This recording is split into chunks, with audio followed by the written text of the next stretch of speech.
It's about damn time. It's about damn time.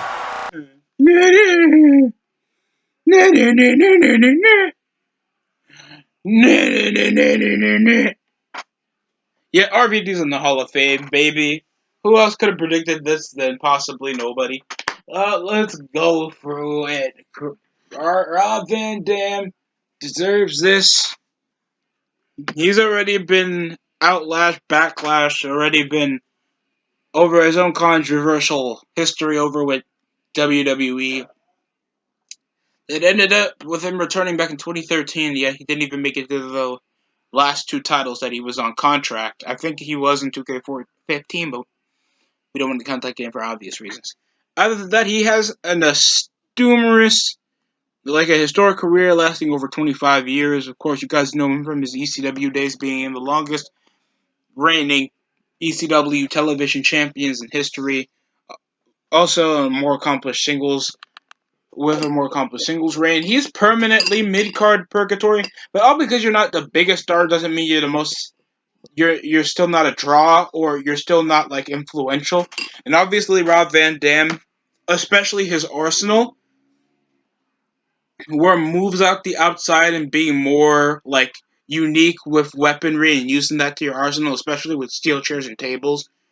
Uh, he's kind of been an influence, especially primarily to the indie scene, than he is currently over to the mainstream. Because now, like everybody does it now. Everybody does heel kicks, drop kicks, frog splashes, coast to coast, moves involving trash cans, steel chairs, tables, and ladders, frog splashes. Who else can do stuff like that that wasn't influenced by Rob Van Dam?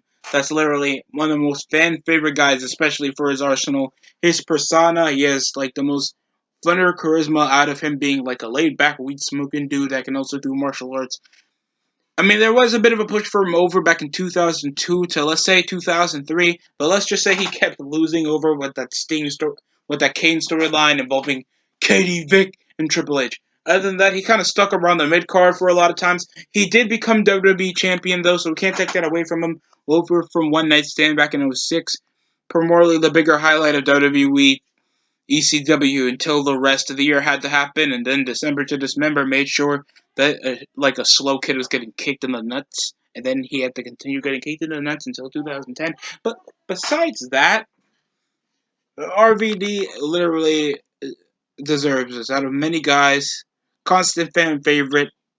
It's nice to see a guy like him that has many years over in the business, influential wrestling wise, cool guy to pick around that doesn't take any BS, even though he's notable for taking being laid back.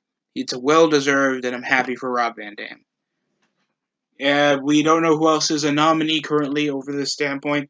I don't even know who nominated him. If I can just look that up real quick,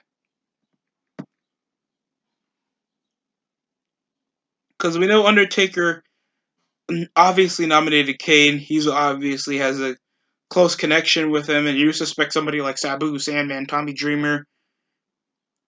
Paul Heyman would be morally more understandable, especially that he still he still connects physically with the WWE business wise, and he of course has a history that comes back all the way on ECW involving uh Rob Van Dam on ECW, even though not paying him for most of his remainder over on ECW. Of course, sprinted a bit of backlash, but that was over 20 years ago, and he still sort of looks the same, except you can see the bit of the wrinkles and the grays in his face. Still wrestles nearly the exact same pace. Obviously, he gets a bit slower with age, but if he's still able to do it in his age, he's doing something right. I mean, he's with Katie Forbes, and that's literally like fake ass porn star like quality that he can get over his age, and at least he's getting a chick with fat ass. I can't blame him. And yeah, that's practically all I have to say. Congrats, RVD. Thanks for watching.